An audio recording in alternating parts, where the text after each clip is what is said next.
Ya, selamat bertemu kembali dengan Edwin Sujono Tunas Bakti. Pada kesempatan ini saya ingin membahas ya tentang penelitian ya itu. Apa sih sebenarnya penelitian itu? Nah, ya saya kupas ya satu-satu ya penelitian. Ya, saya uraikan, saya gambarkan. Mudah-mudahan bisa memberi gambar yang lebih utuh tentang penelitian ya. Jadi penelitian itu saya mulai dari hal yang sederhana dulu ya. Karena sebenarnya penelitian itu diawali dengan ingin tahu. Jadi sepertinya nggak ada orang yang nggak pengen tahu ya, pasti ada rasa ingin tahu. Ya itulah dimulai dari situ penelitian ya. Jadi hal yang sehari-hari juga kita juga biasa pengen tahu. Jadi penelitian itu juga sebenarnya jangan dibawa ke sesuatu yang sulit, yang tingkatannya tinggi. Tidak. Penelitian itu adalah hal sehari-hari ya. Ya karena kita pengen tahu. Nah karena diawali dengan pengen tahu.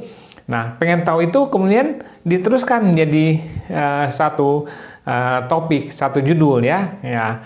Nah, sudah itu kita mulai dari ingin tahu, nah dilanjutkan dengan pemecahan masalah ya. Nah, setelah pemecahan masalah kita dapat kesimpulan. Ya, tiga hal itu yang inti dari penelitian. Oleh sebab itu penelitian itu sering disebut dengan suatu sistem. Ya, ingin tahu itu namanya masukan, itu yang disebut input. Kemudian pemecahan masalah itu namanya proses ya. Kemudian yang ketiga kesimpulan itu namanya output ya. Kan sehari-hari kan ya. Itulah karena dimulai dengan ingin tahu. Itulah penelitian. Nah kemudian dikembangkan dari tiga hal itu dikembangkan lagi ya. Ya menjadi pemecahan masalah. Kemudian juga ada penentuan metode dan teori ya. Nah kemudian pembahasan ya dan diakhiri dengan kesimpulan, yaitulah penelitian. Nah kemudian yang perlu juga saya informasikan bahwa kalau kita bicara penelitian, hasil penelitian itu dilaporkan ya, ditulis. Nah jadi apa yang kita teliti itu masuk dalam ranah karya tulis. Semua penelitian itu masuk dalam ranah karya tulis ya.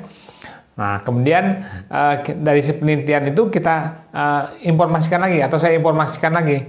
Jadi ada dua hal dalam penelitian. Yang pertama adalah wujud penelitian. Ya, wujud penelitian itu yang gimana sih? Wujudnya penelitian ya bisa makalah itu penelitian karena juga kita nulis makalah juga pasti pengen tahu. Kemudian dikembangkan dengan pembahasan kesimpulan itu kan makalah ya. Jadi makalah itu juga wujud dari penelitian. Yang kedua tugas akhir. Ya untuk rekan-rekan diploma 3 itu bikin tugas akhir kan itu juga penelitian ya, termasuk dalam penelitian. Kemudian skripsi ya, tesis ya, termasuk disertasi juga itu termasuk dalam penelitian ya.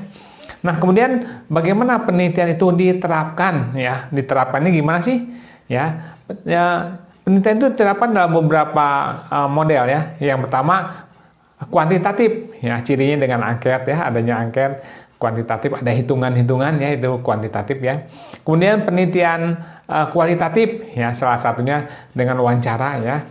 Kemudian kuantitatif dan kualitatif disatukan, itu namanya penelitian campuran, mix method ya. Kemudian juga ada penelitian tindakan ya, itu suka dilakukan oleh rekan-rekan pengajar ya, penelitian tindakan kelas.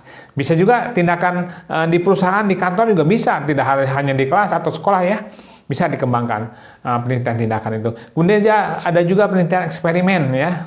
Itu bisa eksperimen tidak hanya di sekolah juga ya. Banyak di kesehatan, di banyak lah banyak subjek penelitian yang bisa kita lakukan dengan penelitian tindakan. Itu eksperimen ya. Kemudian itulah contoh-contoh penelitian. Nah, kemudian saya gambarkan juga nih ya. Skema penelitian ya. Nah, penelitian itu saya kembangkan dalam dua hal, yaitu makalah.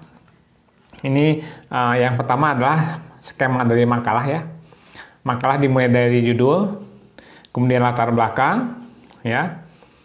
Kemudian dari latar belakang itu dikembangkan menjadi dua hal, yaitu ada kajian teori dan ada pembahasan.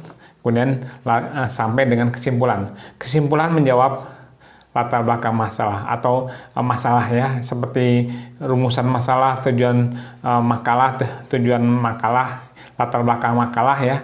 Nah, itu kesimpulan itu menjawab ya. Nah, ini skema untuk makalah. Kemudian yang kedua, skema untuk tugas akhir, skripsi, tesis ya. Ini skemanya yang kedua. Nah, ini dimulai dari judul, ya judul dikembangkan menjadi latar belakang. Latar belakang juga diturunkan menjadi rumusan ya. Rumusan itu dikembangkan menjadi kajian teori ya, penelitian terdahulu, kerangka pikir ya. Kemudian juga bisa juga anggapan dasar. Terus yang kedua, dari latar belakang dan rumusan juga kita harus kembangkan juga menjadi metode penelitiannya apa. Kemudian setelah ada metode penelitian baru kita lakukan pembahasan. Intisari dari pembahasan jadilah kesimpulan dan saran. Kesimpulan dan saran menjawab rumusan masalah ya. Jadi ada kaitan antara rumusan masalah dengan kesimpulan.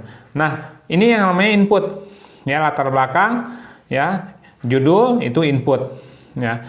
Kemudian prosesnya di sini ada pembahasan, ada metode penelitian, ada kajian teori. Kalau di makalah ada kajian teori, ada pembahasan ya, itu masuk dalam proses. Kemudian outputnya ini ya, kesimpulan itu adalah output, hasil ya, hasil dari suatu makalah maupun dari suatu tugas akhir, skripsi, tesis. Nah, inilah skema yang bisa saya perlihatkan ya, terkait dengan penelitian. Jadi ini semua adalah ranahnya penelitian. Kira-kira demikian yang bisa saya sampaikan. Semoga memberi manfaat, memberi hasanah tentang penelitian. Jadi sekali lagi, penelitian itu di sekitar kita tuh banyak loh yang bisa diteliti ya. Jadi ayo kita kembangkan penelitian, karena hasil penelitian itu bisa mengembangkan juga didik kita, kantor kita, sekolah kita ya. Oke, sampai ketemu lagi. Sukses untuk Anda semua.